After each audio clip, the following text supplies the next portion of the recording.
Oh my God. Actually, Ben asked me recently who I would like love to go see like in my lifetime. And I said Yeah. Celine Dion. I wasn't singing Celine Dion. Oh my God, you I were was singing singing Cher. Cher.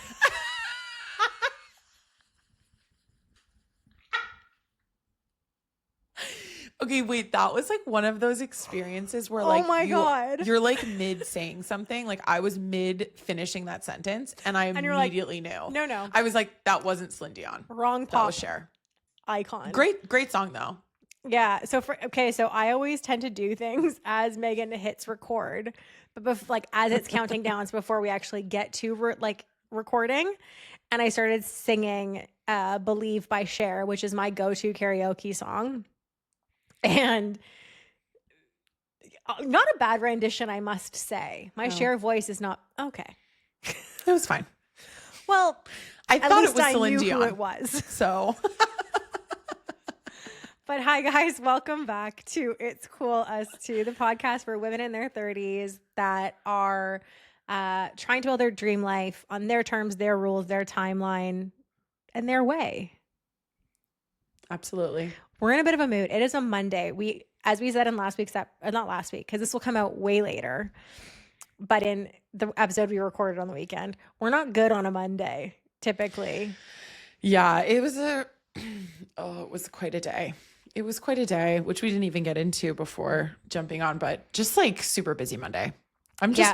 Who was I talking to today at work? They were like, remember the days where Mondays were you eased in? I have not experienced that in some time where you're just like making your to-do list. It's like a light Monday. Like, no.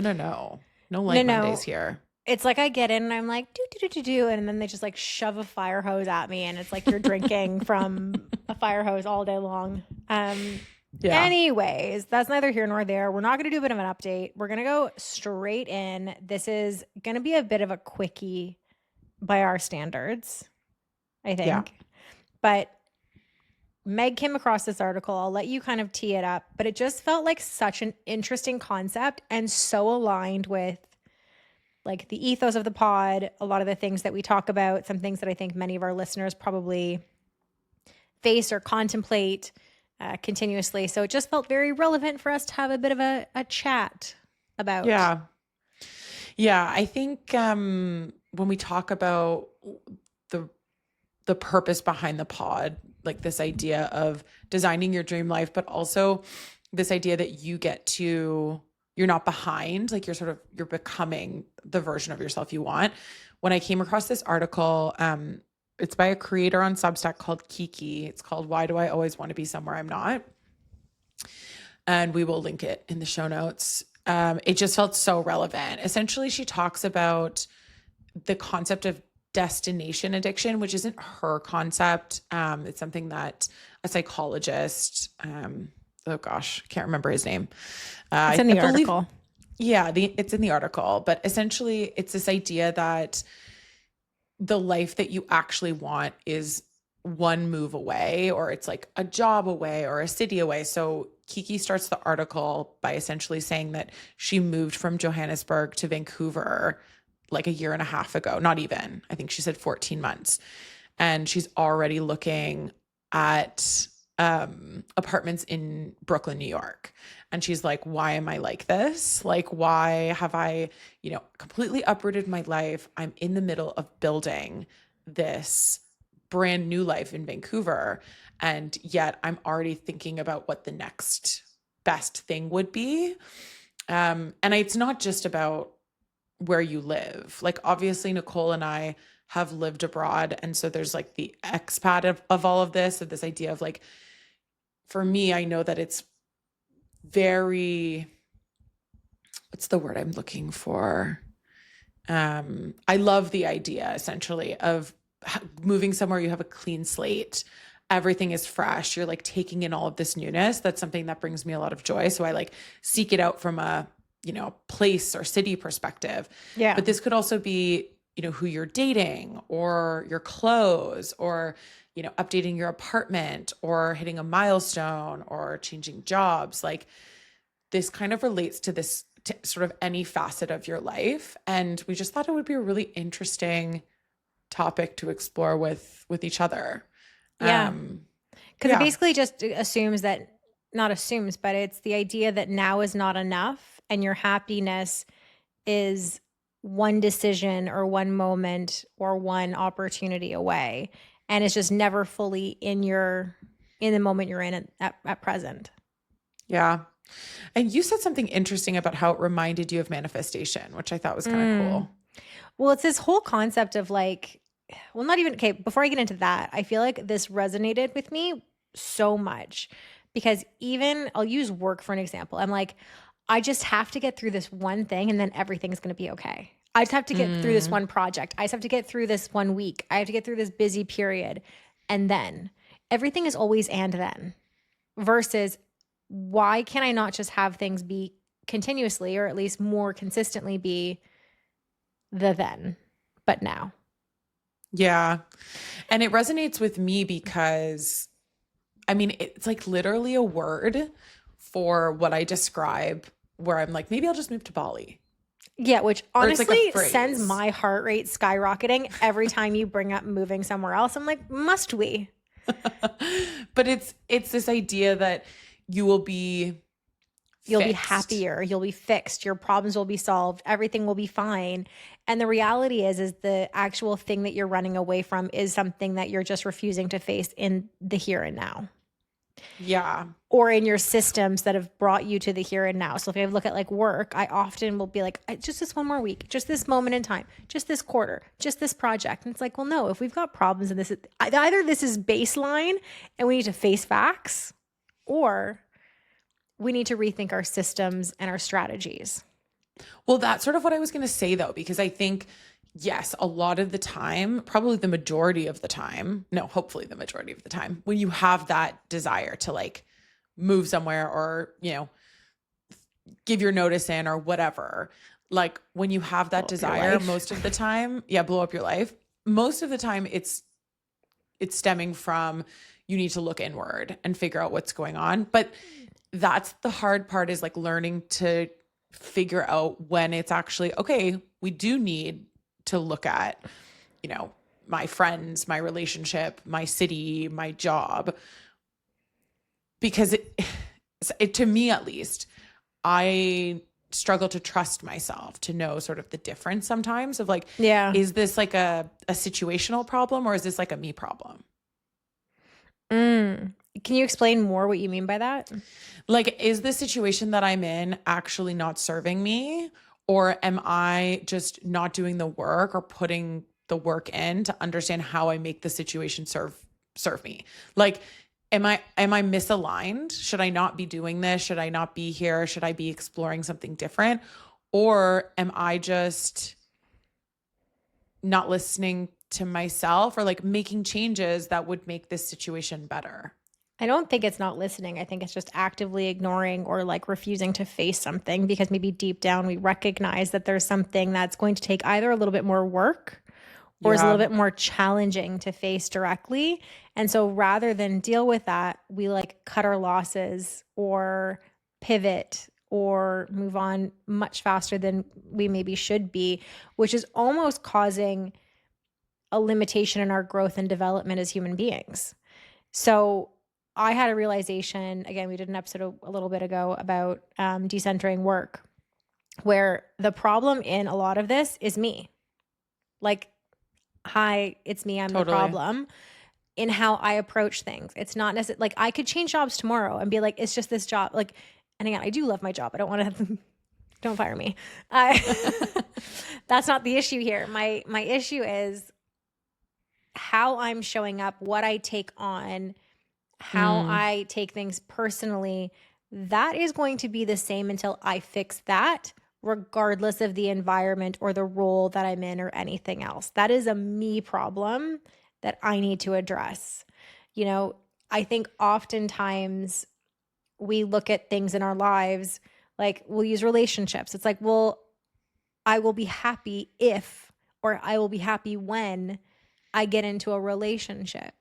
And to your point, what you brought up about manifestation earlier, I think like a lot of the time manifestation, it's kind of that perfect mix between, positive thinking and, energy, but also aligned action. And the idea that, okay, I'll be happy when I'm in a relationship. Well, you can be happy now. You can, Mm. like, how would you act if you were in a relationship?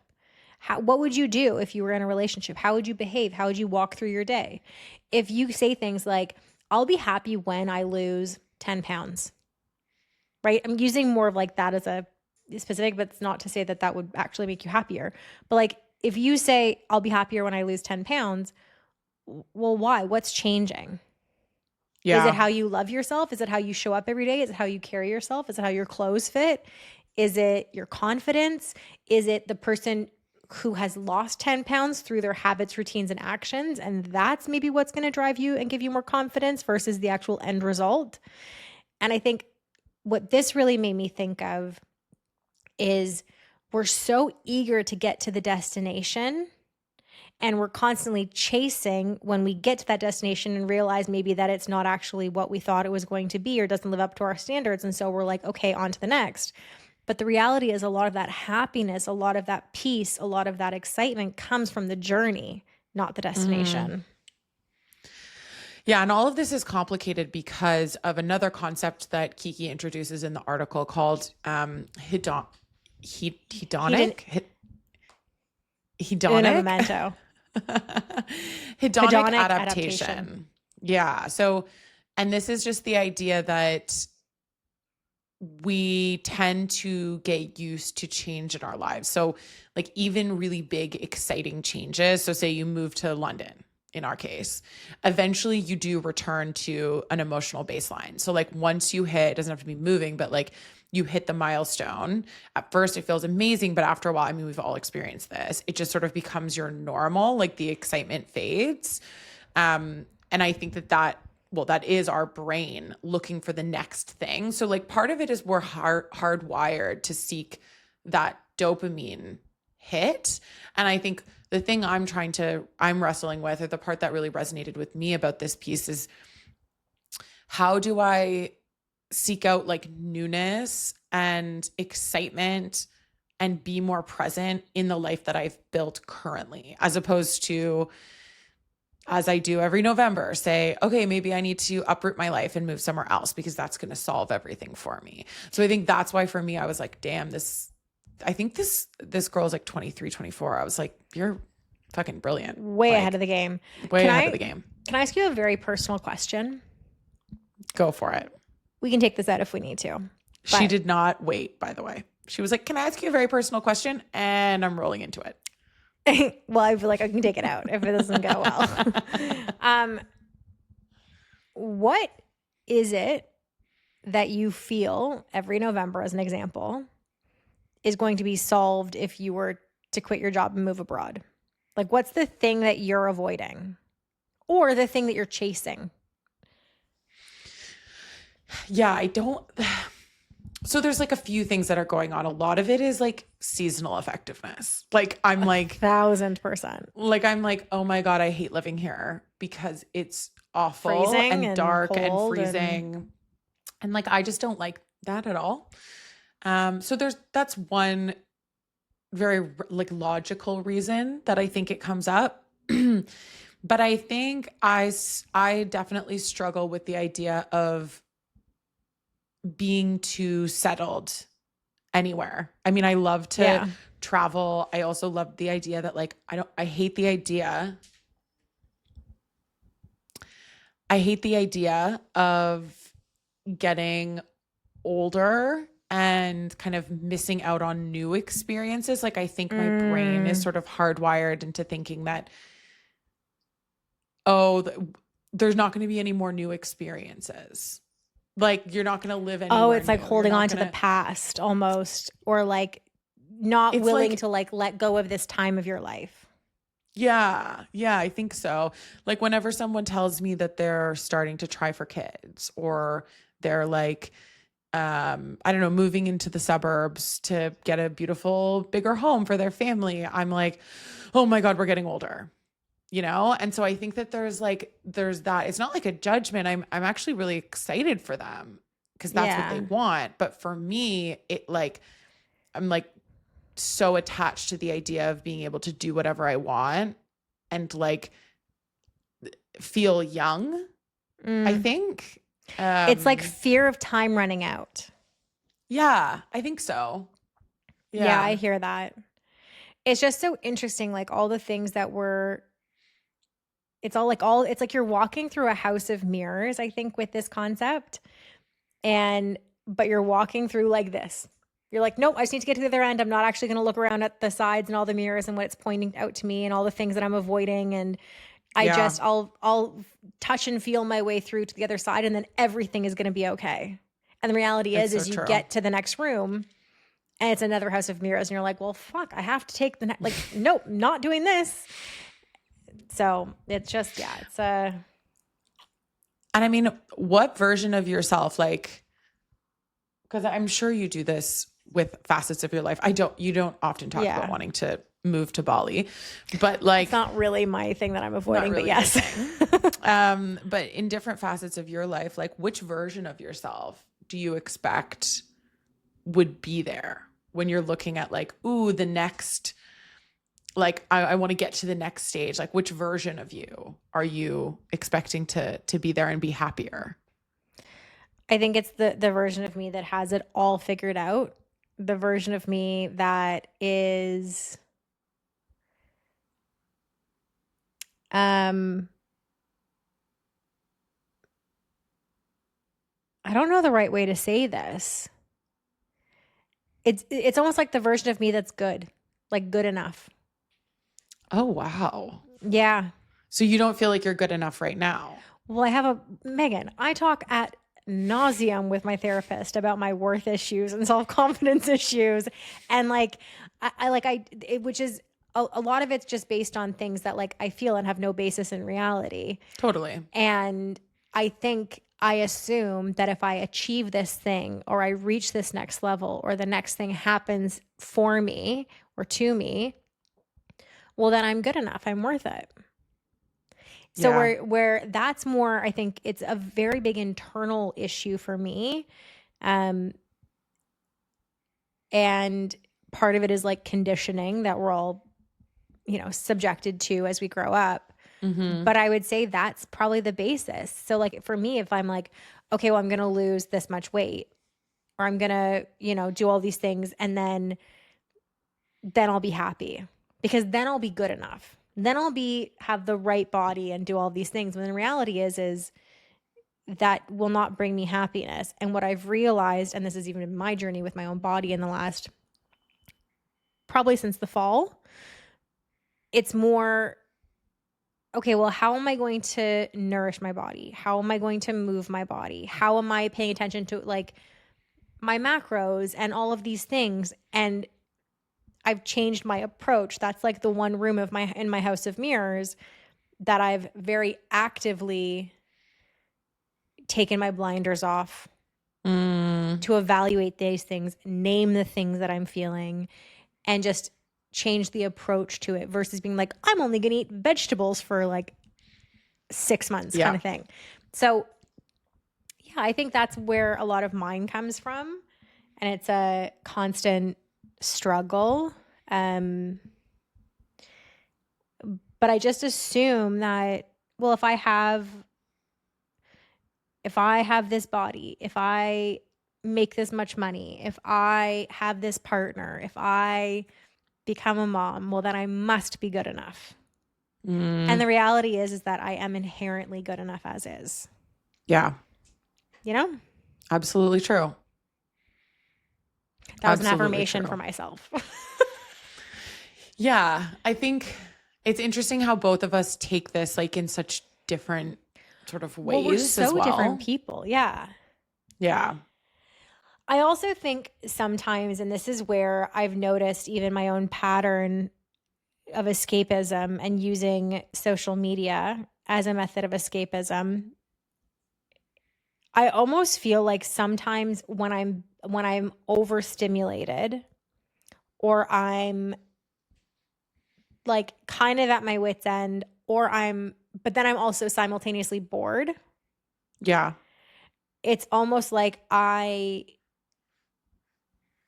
just like, okay, well, rather than facing any of this stuff, rather than taking true rest, like on our episode with Sarah, rather than surrounding myself with the people that I should, I'm like, I'm just gonna fucking deke out of here for 30, i.e. 2 hours later on TikTok and just like mindlessly escape. And I think Yeah. that is why, so I've put like the blocks on my social. So I have to like actively unblock it every 15 minutes kind of thing.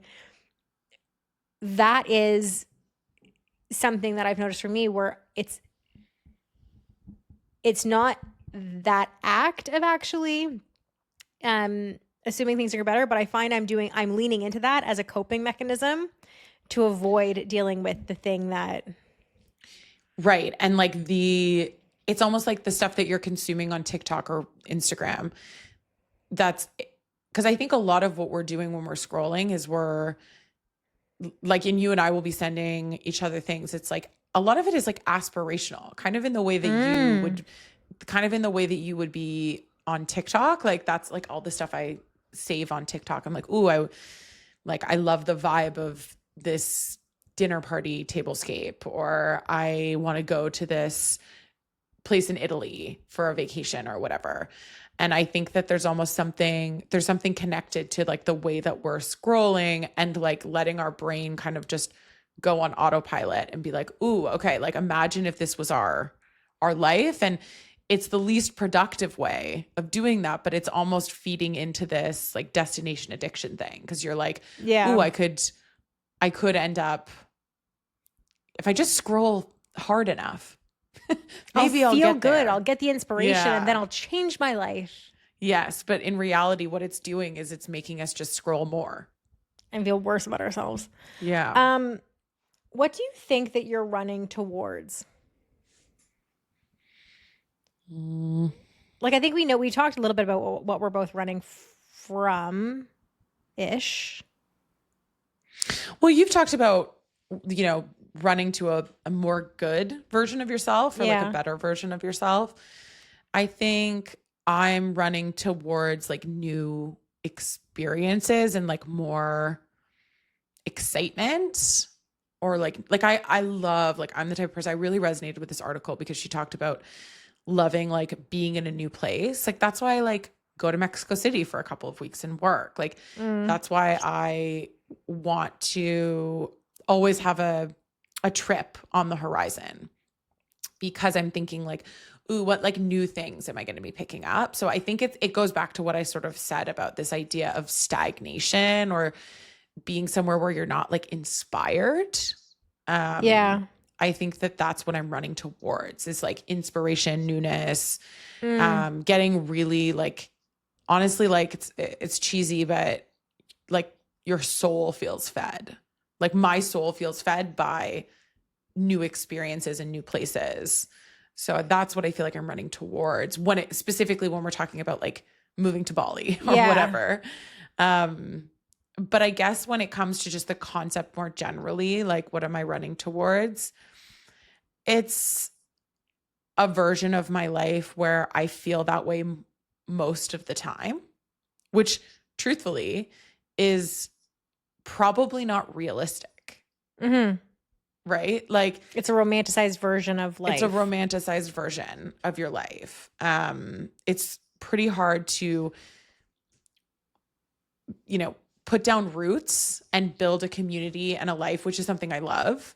And then also constantly feel like you're rediscovering the area you live in, and you've got all of these new experiences. So it's a little bit like a catch-22. I'm like, as you're talking, there's two questions that I have that are going to be very on-brand questions for me.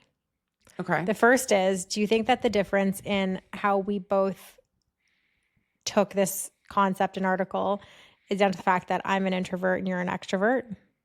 Probably. I think so. Okay. Same question, but because I'm an Aquarius with a Taurus rising and you're a Pisces with a Pisces rising. This is like a very Pisces thing. 1,000%. Like, and like super where Pisces. I'm like unique and beat of my own drum, but also like incredibly stubborn and like don't like Yeah. change. No, it's very Pisces of me. The like living in my head, like Yeah. dreamer. Yes, absolutely. And I just really struggle with what that balance is and what's like a reasonable expectation. Like, obviously, you can create whatever life you want, but Yeah. it's not like I'm saying, oh, I want to backpack the world and be in a new place every moment. I don't want No. that. I like having a community and having roots and building my apartment and like, I like all of those things and You I like need those nesting. things. I like nesting. I need all of those things. So it's how do you find the right balance? And yeah, I know I'm talking a lot about like actually physically being in different and new places, but that's really for me how this shows up is like being in a different space. Do you feel like there's maybe a specific area of your life that if it was quote unquote ripe, Mm, that you would be less pulled to this sort of concept of constantly moving on? Because I like, think, yeah, I think work probably is the thing that keeps me that requires me to have the most,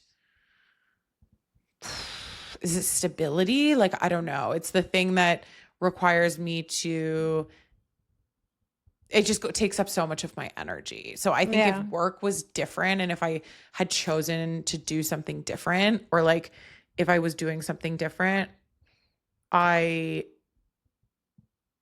might feel differently about that. I mean, I've also been at the same, I love my job, been at the same company for 5 years. I think you start to be like, oh, like, what's the next move for me yeah, in my career in the next several years? What does that look yeah. like? Um, Do you, is this therapy? Are we doing therapy? I think a You're little a bit. little. Do you think that if you were in a relationship right now, that this would also change things? Yeah. Yeah, I think so too. I think Yeah. it's easy to give yourself space and like, sorry, the space where that doesn't exist. It's easy to fill that with what ifs and okay, well, and the thing, it's almost like rebellion to commitment, and rebellion to being settled by being like, okay, well, I'm going to pack up and leave for a few weeks, or I'm going to travel yeah. a shit ton for work, or I'm going to dive in and do this crazy project that if I had all these other commitments, I wouldn't be able to do. It's almost like a rebellion in a sense. Yeah. I think so. And I think because that is not a world like I've ever lived in, I probably world I've never lived in because I've not been in a serious relationship. It's not where my brain goes. Yeah. Like I don't, but I think you're absolutely right that would make a big difference. Yeah. What about you? Like in terms of what you talked about what you're running towards, but is there anything that you would be running away from?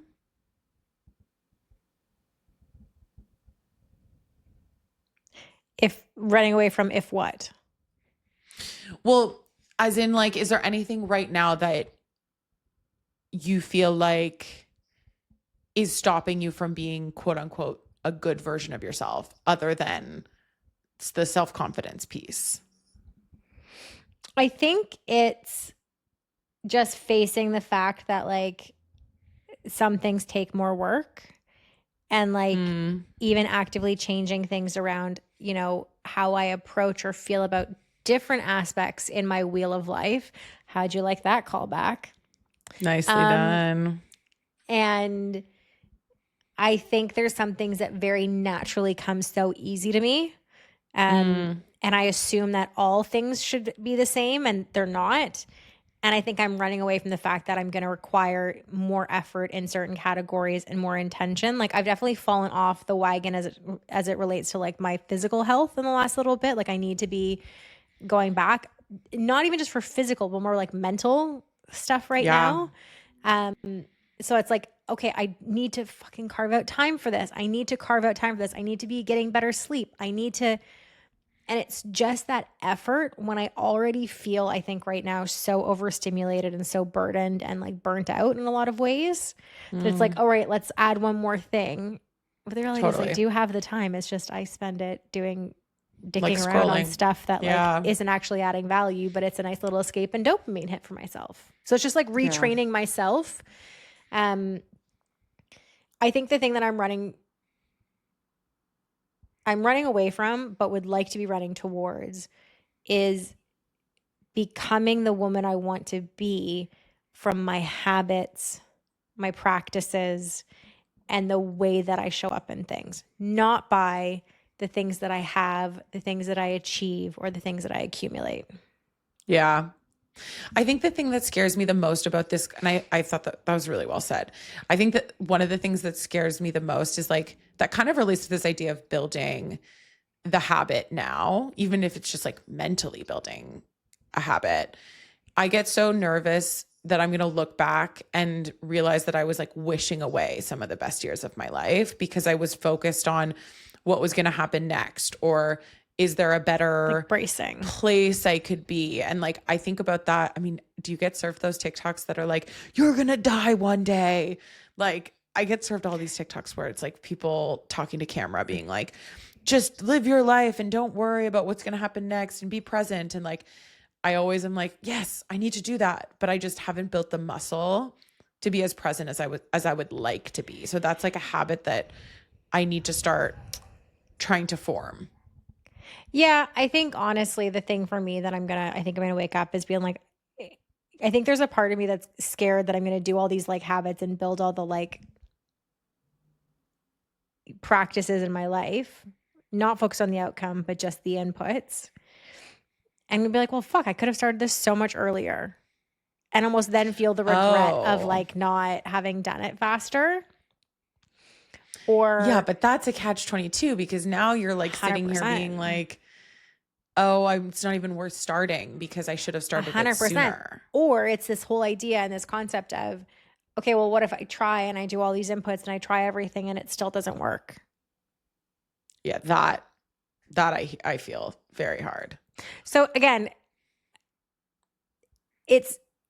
my brain is not a safe space. Like it is diabolical at the best of times. And honestly, kind of like fighting with itself a lot of the time. It's a wonder I'm not a Gemini, genuinely. Anyways. How have you managed to bring up astrology twice in this You think that episode? Was a challenge for me? That was a natural. It's just so funny how different we are because like my brain is not a safe space either, but different. Same, but different. I have no trouble like doing the thing or like trying the thing.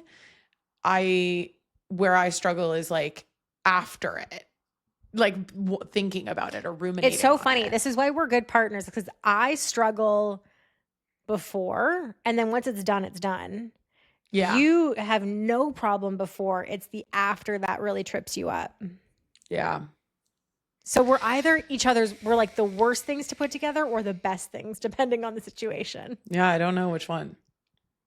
I guess go with time will tell. Anyways, this felt cathartic. Yeah, a little bit. And we haven't had like a talky episode like this. Yeah. In a bit. So I hope that anyone listening just felt like parts of this they could see themselves in. Maybe you start questioning, where are you standing and running away that you're not allowing that moment or that place in your life or that part of your life to ripen, and really maybe ask yourself, what am I running from and what am I running towards right now? And how is that preventing me from living in the present? Yeah. And thinking about whatever that destination looks like, oh, once I get here, I'm going to be the happiest version of myself, and figure out what is the happiest version of yourself? What does that person look like? And how can you do that from where you're standing right now? Yeah. How can you water the grass you're standing on? Yeah. Yeah. We're going to try too. We'll let you know. Yes. This is a group project. This is not we're preaching to you. No, absolutely not. But anyways, we love you guys. Please We love subscribe, you. share this episode with a friend, follow us, send our stuff to one of your friends. It really does help and we appreciate it so much. Bye. Bye-bye.